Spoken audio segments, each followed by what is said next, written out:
An expedition team goes into the deepest cave on Earth to collect samples and pictures of the cave, only to be hit by massive rainfall and a total disaster. Luckily, this team made it out alive, but there was one unfortunate individual who went in the cave but never came back. His body had to be retrieved in the most gruesome way possible.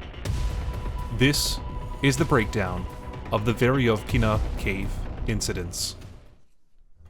Located in Abkhazia in Georgia, the Veryovkina cave is known to be the deepest cave on Earth.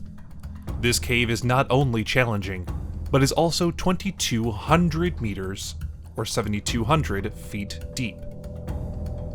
Because of its altitude, this cave is known to be extremely cold and humid, but those who go inside must carry a light source, because it is pitch dark inside. To get to the entrance of the cave explorers have to hike up to the mountain, which means they have to carry heavy gear just to get there, which includes thousands of meters of rope to descend down, which takes about 4 days, and another 4 days to get back up.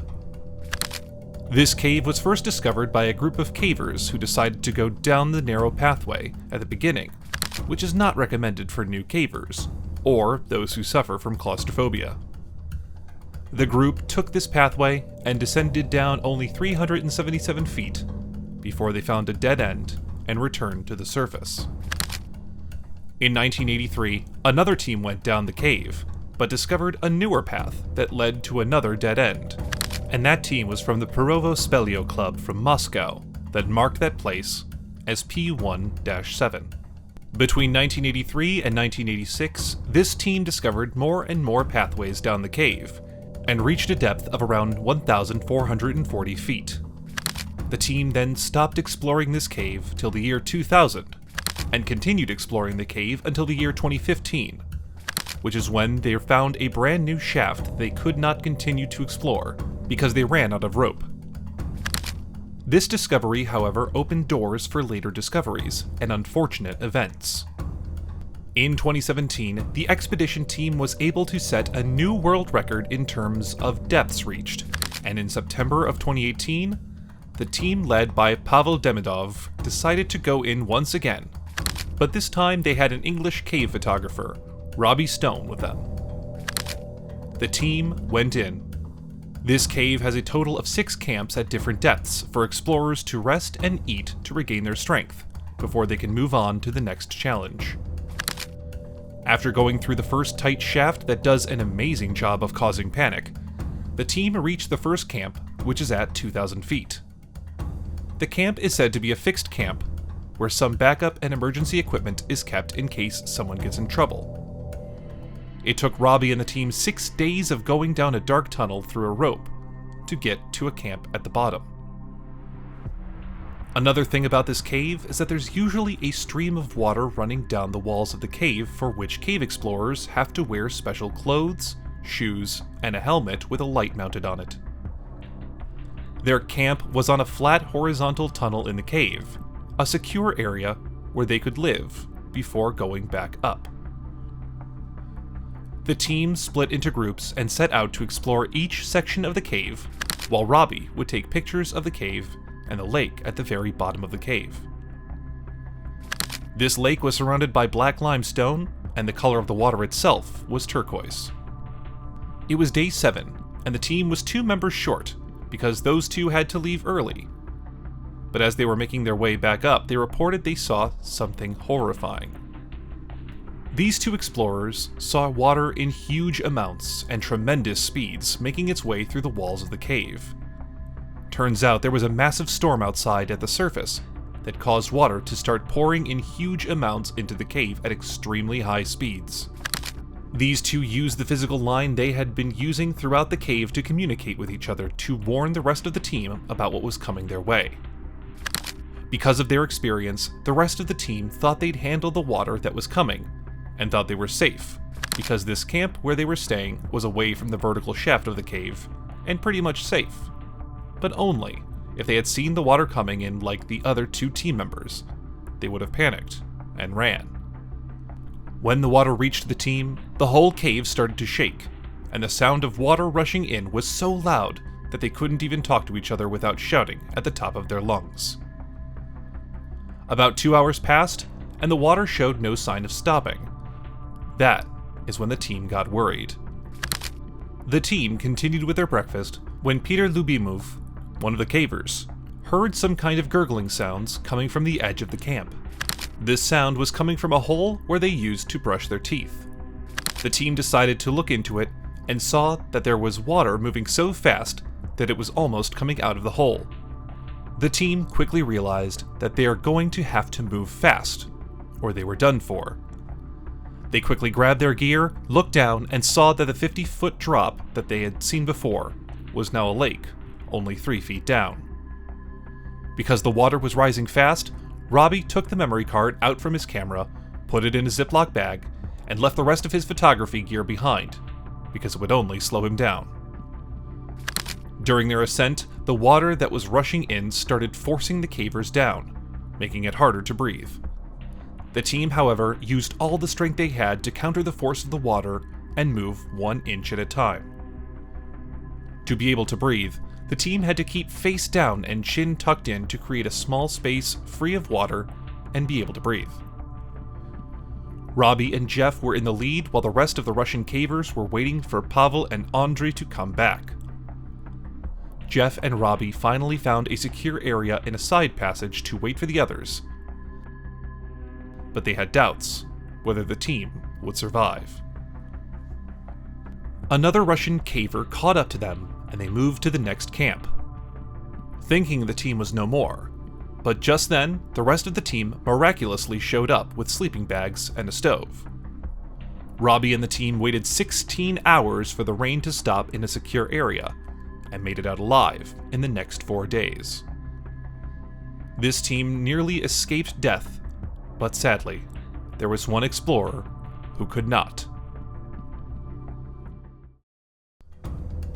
In 2021, a team of cave explorers who were about to go in saw a rope at the entrance of the cave, which is a serious offense, but no one knew who this rope belonged to.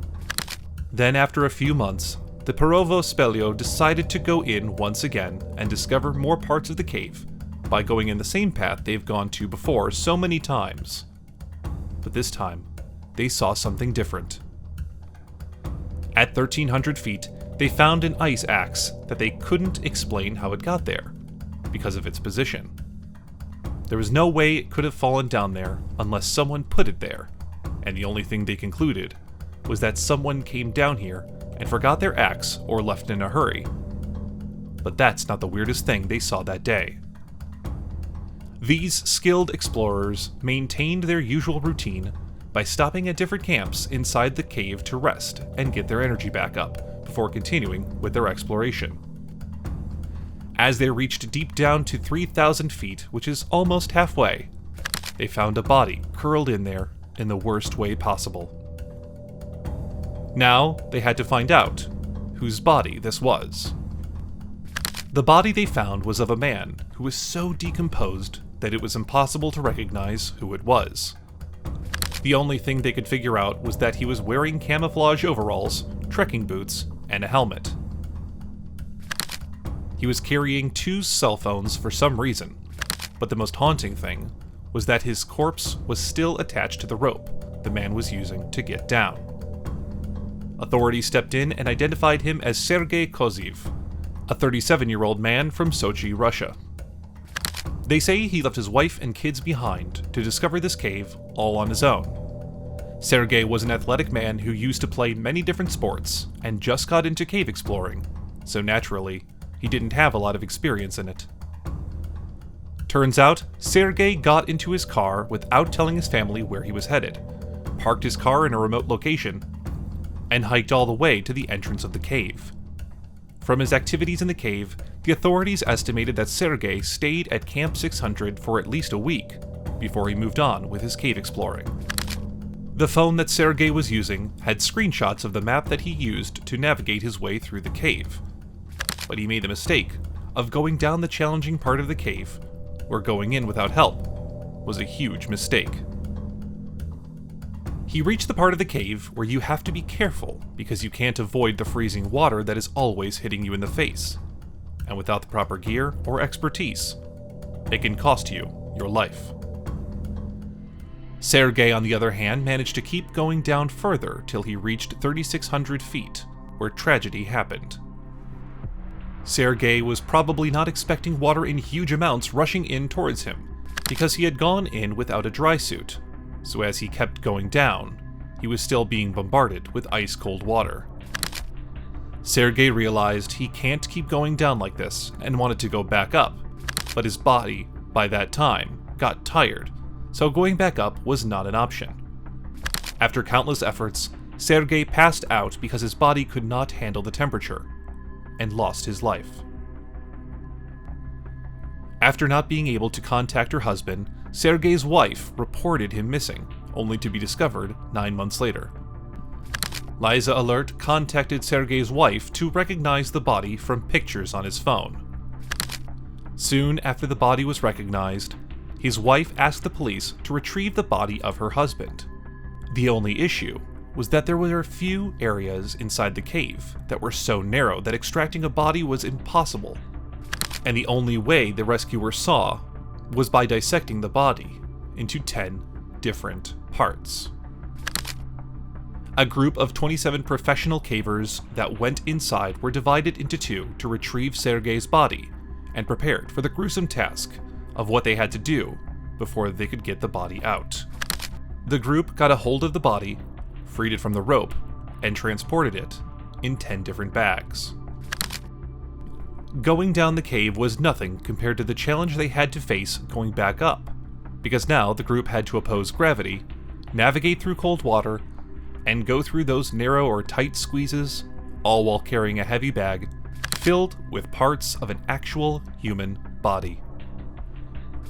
The group somehow miraculously crawled back up the cave along with all 10 bags perfectly intact for the family of the missing man.